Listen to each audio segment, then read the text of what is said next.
As far as I'm informed, no one is hunting for him. I'm not aware of any criminal offenses at this point. The Minister of Defense, I saw the Minister of Information the other day, have come out and said this very clearly. So he's free to be at his home. And the last time I checked, I think either this morning or yesterday evening, he was at his home. And I think he's there safe and sound. But of course, that does not prevent the security forces, in this case the Uganda Police Force, if they have anything of interest, they can reach out to him and engage him over it. This is a country, Uganda is a country of rules and regulations. No one is above the law. Being a politician or a political party does not grant you any immunity. So if you break the law, certainly the police can come for you. But as at this point, I'm not aware of any offenses you might have committed. Maybe you may wish to check that with the Uganda Police Force.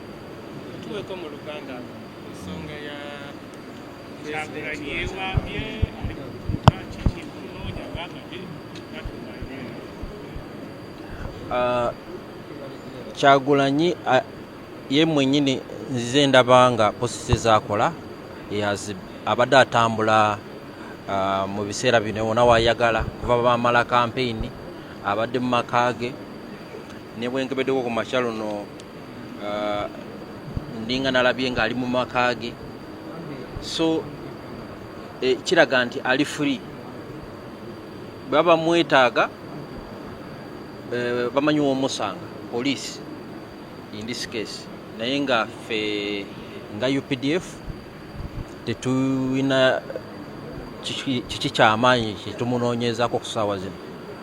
Bwe kiba tukirina tuba tujja kubabuulira bannayuganda, era bwe tuba twagala omuntu tekitwalira biseera kufuna omuntu oyo, naddala waba ali mu ggwanga lyaffe.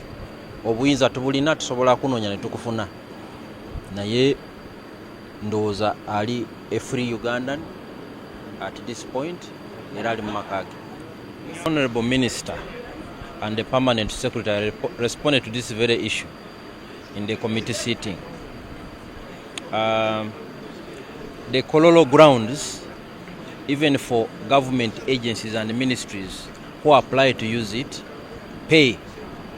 The Permanent Secretary said, for instance, at yesterday's occasion, which was organized by the Office of the President, they will pay for use of Kololo ceremonial grounds, because there are costs involved in maintaining that ground the way it is.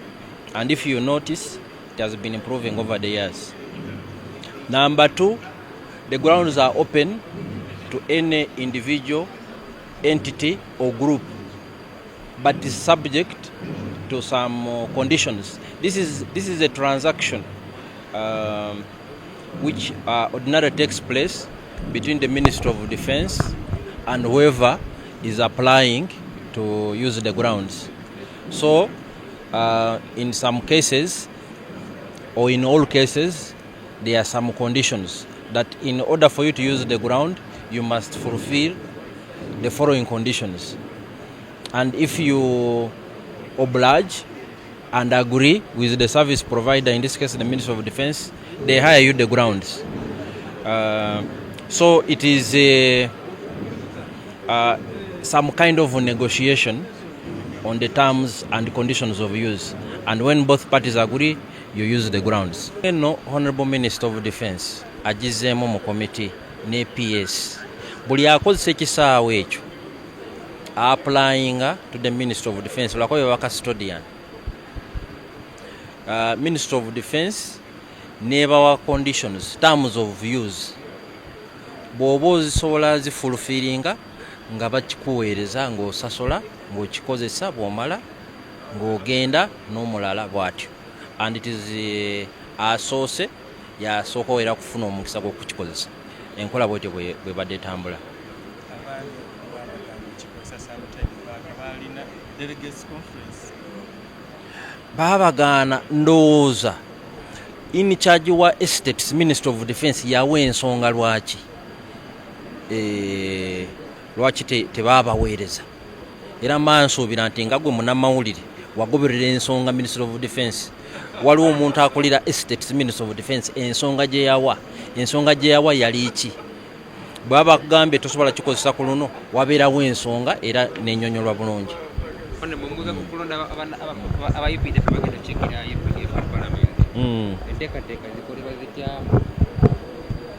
Era okulonda kw'aba member of parliament enteekateeka yonna ya Independent Electoral Commission agenda okulira enteekateeka eyo ye chairperson of the Electoral Commission, His Lordship Justice Simon Mujenyi Byabakama ne tiimu ye Defence Forces Council egenda kutuula enkya, then Independent Electoral Commission ng'ekulembeddwa ne Justice Byabakama ejja kutuuyisaamu engeri gye kirina okolebwa banominating era balonde ababaka ba UPDF abajja kudda mu parliament. Defence Forces Council eri chaired ne President and Commander in Chief of the UPDF. Nominating about like there are 10 MPs, how many are nominated and how is the election done? Ekyo kisinziira banominatinga enamba yonna gye balowooza nti bano betunominatinze omu ku abo abalondeddwa asobola kutukiikirira bulungi mu parliament. Tewaliwo namba nti olina okunominatinga abantu bwe bati onominatinga abantu boolowooza bajja kukiikirira mu parliament. Eri okulonda oba there are 10 nominated and passed. Waliyo okulonda and the electorate ye Defence Forces Council, members of the Defence Forces Council, the defence leadership and the chairperson of the President and Commander in Chief by nominating the Defence Forces Council nelonda.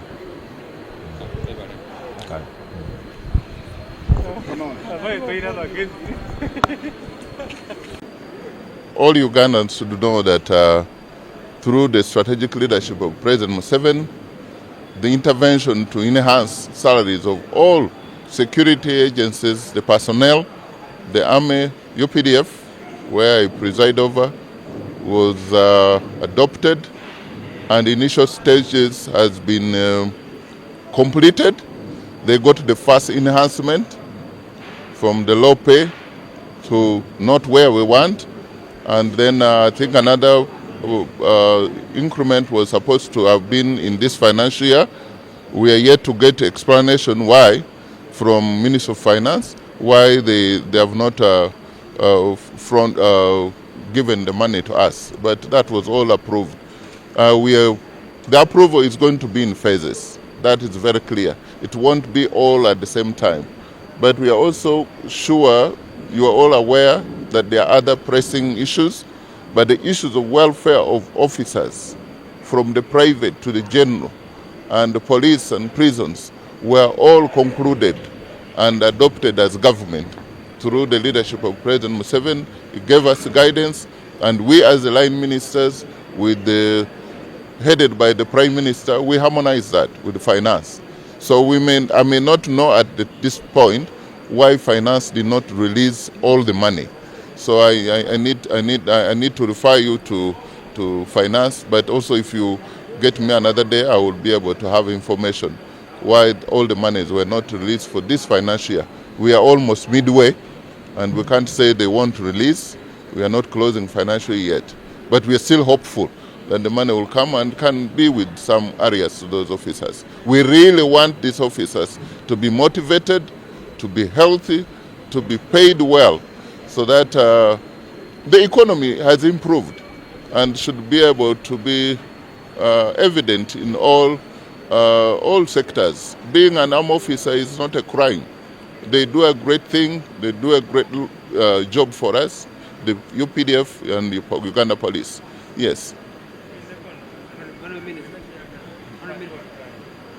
Auna byogereko nze simanyi Oluganda. bagenda yo twateekawo president yatu wakalagiro ne tubeera nga ministry era ne tutuula ne cabinet prime minister n'abeera nga ye chairperson waffe ne tusalawo ne tuleeta gundi ekiteeso wano mu parliament neneeyisa okwongera kw'omusaala yaba Updf ne Uganda Police ne prisons baatandise dda okubikolako era kati baafunako naye bigenda kubeera mu phases tezijja kubeera wamu nti mulundi gumu ne basasula zonna era tusuubira nti ebisigadde tubirekedde Minister of Finance yabeera asoloza emisolo natuwa naffe nga ne tusasula abasirikale bonna. We have the armored spokesperson. I don't speak for that.